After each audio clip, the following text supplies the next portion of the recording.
গীতা শুধুমাত্র একটি ধর্মগ্রন্থ নয়, গীতা হলো মনকে শান্ত রাখার পথ। গীতা হলো কর্মের মধ্যে থেকেও মুক্তির দর্শন।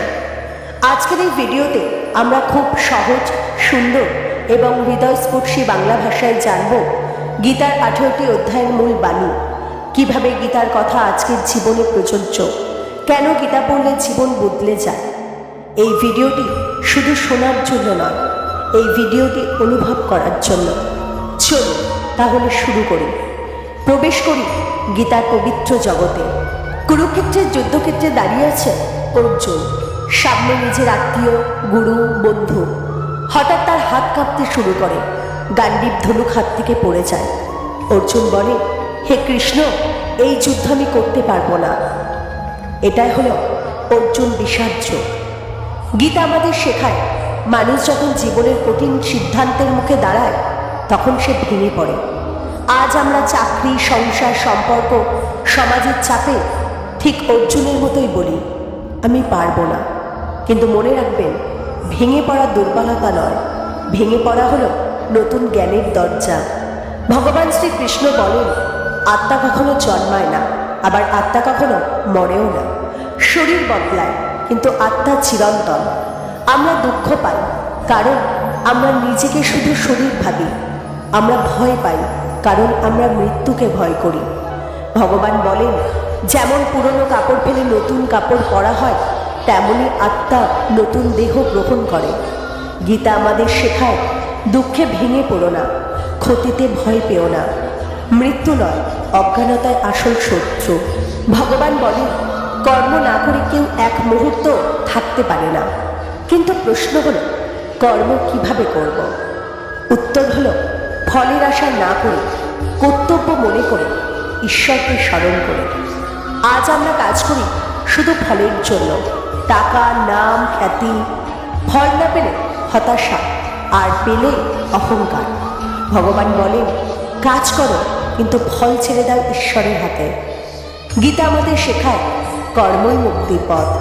শ্রীকৃষ্ণ বলেন, যখনই ধর্মের ক্ষয় হয় আমি তখনই আবির্ভূত হই। এটি শুধু অবতার কাহিনী নয়, এটি একটি গভীর বার্তা। যখন মানুষের মধ্যে ন্যায় কমে যায়, যখন লোভ, হিংসা বাড়ে, তখন জ্ঞানের প্রয়োজন হয়। ভগবান বলেন, অজ্ঞান হলো আগুন আর জ্ঞান হলো জল। জ্ঞান থাকলে কর্ম পবিত্র হয়, মন শান্ত থাকে, জীবন আলোকিত হয়। অর্জুন শ্রীকৃষ্ণকে প্রশ্ন করে, হে কৃষ্ণ, কর্ম ভালো না সন্ন্যাস ভালো? শ্রীকৃষ্ণ খুব সহজভাবে উত্তর দেন, কর্ম ও সন্ন্যাস দুটোই ভালো, কিন্তু নিষ্কাম কর্ম শ্রেষ্ঠ।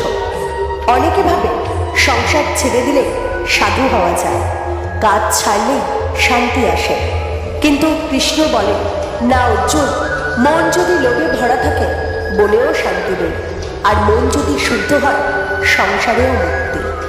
গীতা আমাদের শেখায়, কাজ ছেড়ে পালানো নয়, কাজের মধ্যেই ঈশ্বরকে খোঁজা। অহংকার ত্যাগ করাই আসল সন্ন্যাস। শ্রীকৃষ্ণ বলেন, মনই বন্ধু, আবার মনই শত্রু। অর্থাৎ নিজের দ্বারা নিজেকেই উদ্ধার করতে হবে। আজকের যুগে মন সব থেকে অশান্ত, মোবাইল, দুশ্চিন্তা, তুলনা, লোভ। কিন্তু ভগবান বলেন, যে মনকে জয় করতে পারে সেই আসল যোগী। ধ্যান মানে পাহাড়ে গিয়ে বসা নয়, ধ্যান মানে নিজের ভিতরে ঢোকা, নিজের নিঃশ্বাসে মন রাখা, ঈশ্বরকে অনুভব করা। গীতা আমাদের শেখায়, নিজেকে নিয়ন্ত্রণ করতে পারলে সব কিছু নিয়ন্ত্রণে আসে। শ্রীকৃষ্ণ বলেন, সব কিছুর মূল আমি। পৃথিবীর 5টি উপাদান, মাটি, জল, আগুন, বায়ু, আকাশ, সবই ঈশ্বরের প্রকাশ। কিন্তু মানুষ ঈশ্বরকে খোঁজে বাইরে। কৃষ্ণ বলেন, ঈশ্বর দূরে নন, ঈশ্বর আছেন আপনার হৃদয়ে। গীতা আমাদের শেখায়, ভক্তি মানে অন্ধবিশ্বাস নয়, ভক্তি মানে জ্ঞান সহ বিশ্বাস। ঈশ্বরকে জানলে ভয় কমে যায়। অর্জুন প্রশ্ন করেন, হে কৃষ্ণ, মৃত্যুর সময় মানুষ যা ভাবে তাই কি হয়? কৃষ্ণ বলেন, হ্যাঁ, মৃত্যুর সময় যে ভাব, পরজন্মে সেই পথ। এই জন্য সারা জীবন ঈশ্বর চিন্তা দরকার। আজ আমরা সারাদিন ভাবি টাকা, রাগ, লোভ, তাই মৃত্যুর সময়ও সেগুলোই আসে। গীতা শেখায় আজ যেটা ভাববেন ভবিষ্যৎ তেমনই হবে। ভগবান বলেন অল্প ভক্তিও আমি গ্রহণ করি। আপনি ধনী হন বা দরিদ্র, পণ্ডিত হন বা অশিক্ষিত, ভক্তির দরজা সবার জন্য খোলা। একটি পাতা, একটি ফুল, একটু জল, ভক্তি থাকলেই যথেষ্ট। গীতা শেখায় ঈশ্বর ভালোবাসা চান, ঈশ্বর হৃদয় চান, অহংকার নয়, সমর্পণই মুক্তির পথ। ভগবান শ্রীকৃষ্ণ বলেন আমি সকল সত্তার হৃদয়ে অবস্থান করি। সূর্যের আলো, চাঁদের শীতলতা, আগুনের তাপ, মানুষের বুদ্ধি সবই ঈশ্বরের বিভূতি। কৃষ্ণ বলেন যা কিছু শ্রেষ্ঠ, সুন্দর এবং শক্তিশালী তার মধ্যেই আমাকে দেখো।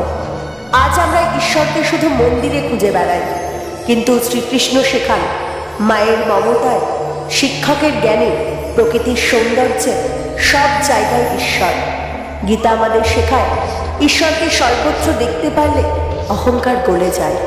অর্জুন শ্রীকৃষ্ণের বিশ্বরূপ দেখতে চান, তখন শ্রীকৃষ্ণ অর্জুনকে দিব্য চক্ষু দান করেন। অর্জুন দেখেন অগণিত চোখ, অগণিত মুখ, অগণিত রূপ, সমগ্র ব্রহ্মাণ্ড এক দেহে। অর্জুন কেঁপে ওঠেন। তিনি বোঝেন কৃষ্ণ শুধু তার বন্ধু নয়, কৃষ্ণই কাল, কৃষ্ণই সৃষ্টিকর্তা। গীতা আমাদের শেখায় আমরা ক্ষুদ্র, ঈশ্বর অসীম। অহংকার ভেঙে পড়লে ভক্তি জন্মায়। ভগবান বলেন ভক্তি আমার কাছে সর্বশ্রেষ্ঠ। জ্ঞান কঠিন, ধ্যান কঠিন, কিন্তু ভক্তি সহজ।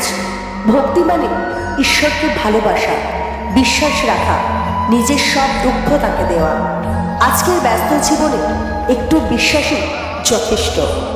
গীতা শেখায় যে আমাকে ভালোবাসে আমি তাকে কখনো ছাড়ি না। শ্রীকৃষ্ণ বলেন এই শরীর হলো ক্ষেত্র আর আত্মা হলো ক্ষেত্রজ্ঞ। আমরা শরীর নই, আমরা আত্মা। দুঃখ আসে শরীরে, কিন্তু আমরা কষ্ট পাই আত্মা ভেবে।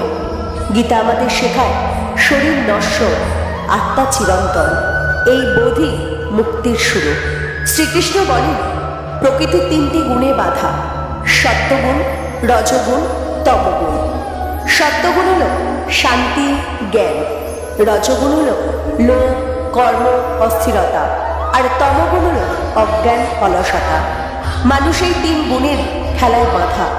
ভগবান বলেন যে এই তিন গুণের ঊর্ধ্বে উঠে যায় সেই মুক্ত। গীতা আমাদের শেখায় নিজের স্বভাব চিনলে জীবন বদলায়। ভগবান বলেন এই সংসার একটি উল্টো অসত্য বৃক্ষের মতো, যার মূল উপরে ডালপালা নিচে। অর্থাৎ এই জগতের মূল ঈশ্বর, কিন্তু মানুষ জড়জগতে আটকে থাকে। ভগবান বলেন যে আমাকে জানতে পারে সে সব জ্ঞান অর্জন করে।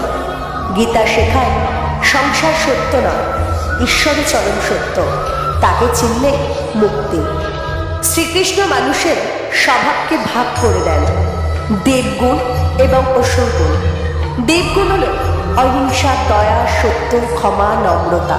আর অসুরগুণ হল অহংকার, লোভ, ক্রোধ, হিংসা, মিথ্যা। আজকের সমাজে এই দুই গুণের লড়াই চলছে।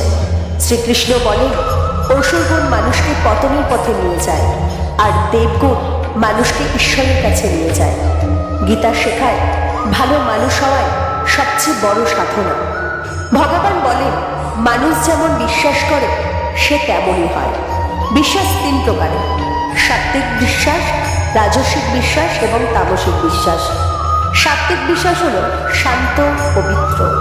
রাজসিক বিশ্বাস হলো ফলের লোভে ভরা।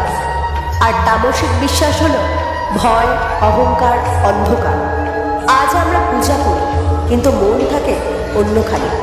গীতা শেখায় বাহ্য আচার নয়, অন্তরের বিশ্বাসী আসল। ভগবান শ্রীকৃষ্ণ বলেন সর্বধর্মান পরিত্যাজ্য মামেকং শরণং ব্রজ। অর্থাৎ সব কিছু ছেড়ে শুধু আমার শরণে এসো। শ্রীকৃষ্ণ প্রতিশ্রুতি দেন আমি তোমাকে সব পাপ থেকে মুক্ত করব, ভয় করো না। এখানে অর্জুনের সমস্ত সংশয় দূর হয়। তিনি বলেন হে কৃষ্ণ, আমার মোহ কেটে গেছে। গীতা আমাদের শেখায় সম্পূর্ণ সমর্পণই মুক্তির চাবিকাঠি। প্রিয় দর্শকবৃন্দ, আজ আমরা শুধুমাত্র শ্রীমদ্ ভগবদ্ গীতার কথা শুনলাম না, আজ আমরা নিজেদের জীবনকেই দেখতে পেলাম গীতার আয়নায়। এই কুরুক্ষেত্র শুধু ইতিহাসের যুদ্ধক্ষেত্র নয়, এই কুরুক্ষেত্র আজও আমাদের জীবনের ভেতরে চলছে। প্রতিদিন আমরা দাঁড়িয়ে থাকি সিদ্ধান্তের মাঝখানে, ঠিক যেমন দাঁড়িয়েছিল অর্জুন। কখনো কর্তব্য বনাম আবেগ, কখনো সত্য বনাম সুবিধা, আবার কখনো ন্যায় বনাম ভয়। ঠিক তখনই গীতা আমাদের কানে কানে বলে, ভয় করো না, তুমি একা নও। গীতা আমাদের শেখায়, দুঃখ এলে ভেঙে পড়তে নেই, কর্ম এলে পালাতে নেই, আর ঈশ্বর এলে সন্দেহ করতে নেই।